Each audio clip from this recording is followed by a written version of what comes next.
In 1600, the Atlantic coast of North America, the present-day United States, was home to well over 100 Indian nations. Nations nourished by fertile farmlands and bountiful hunting and fishing. Well-maintained gardens produced corn, squash, and a variety of other fruits and vegetables. Summer fishing camps stretched along the barrier islands. Sounds and estuaries swarmed with fish, harvested by traps and nets. Land, people, and teachings had melded into a rich, sophisticated way of life.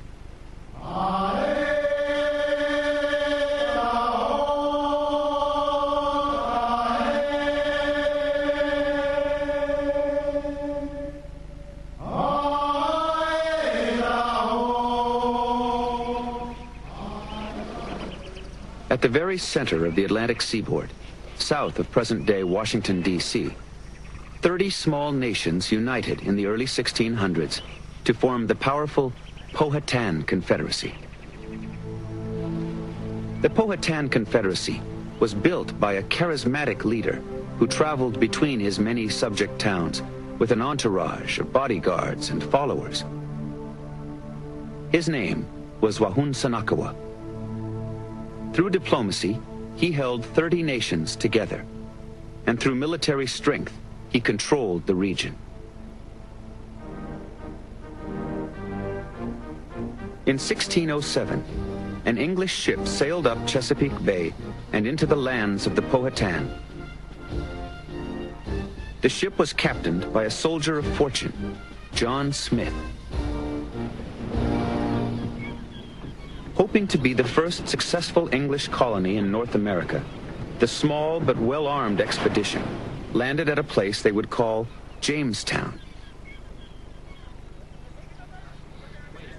As Jamestown took shape, Wahunsonacoa carefully weighed his options.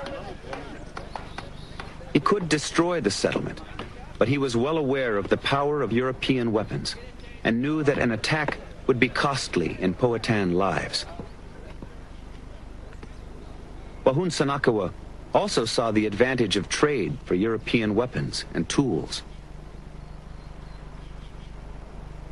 He chose to watch and wait, monitoring the progress of the settlement through the eyes of his most trusted ally, his brother, Opishkankano, chief of the most powerful Powhatan nation, the Pamunkey. During their first winter, the colonists were barely able to provide for their basic needs, and many died. Opishkankano reported that the desperate English had begun entering Powhatan towns and taking food by force. Wahunsonacoa decided that he had to bring the colony under his direct control. He ordered the capture of John Smith and had the English captain brought before him. Present was Wahunsonacoa's favorite daughter, Pocahontas. The romantic story of Pocahontas saving Smith from death was undoubtedly an example of Smith's own creativity. His account of the incident, written immediately afterward, said nothing of his life being threatened. Only his memoirs, written 17 years later, included the story. In fact, in his memoirs, he claimed to have been saved from death at the last moment by beautiful women, no less than 3 times.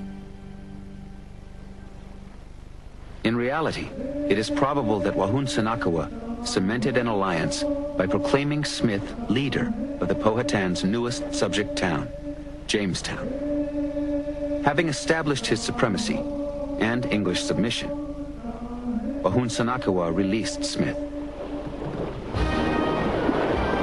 But as new people and supplies arrived from England, the colony tried a new tack to gain the upper hand.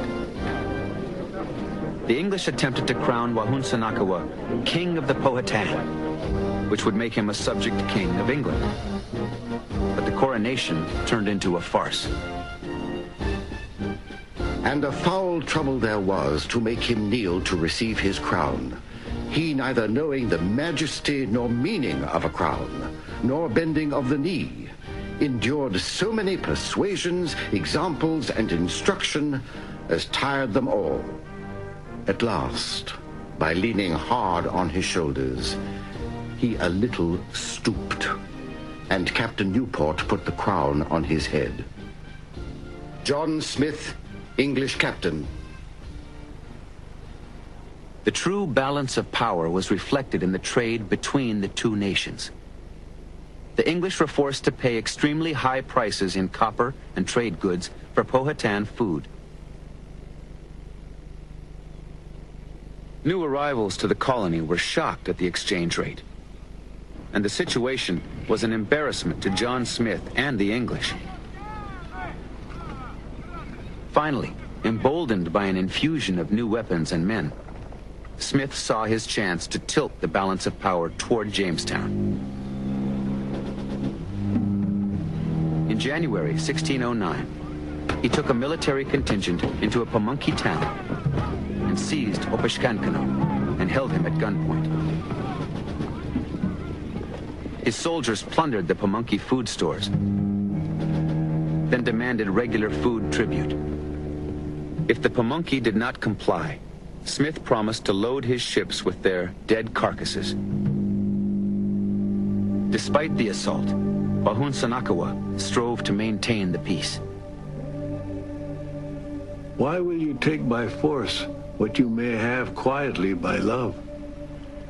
Why will you destroy us who supply you with food? What can you get by war? We are unarmed and willing to give you what you ask if you come in a friendly manner and not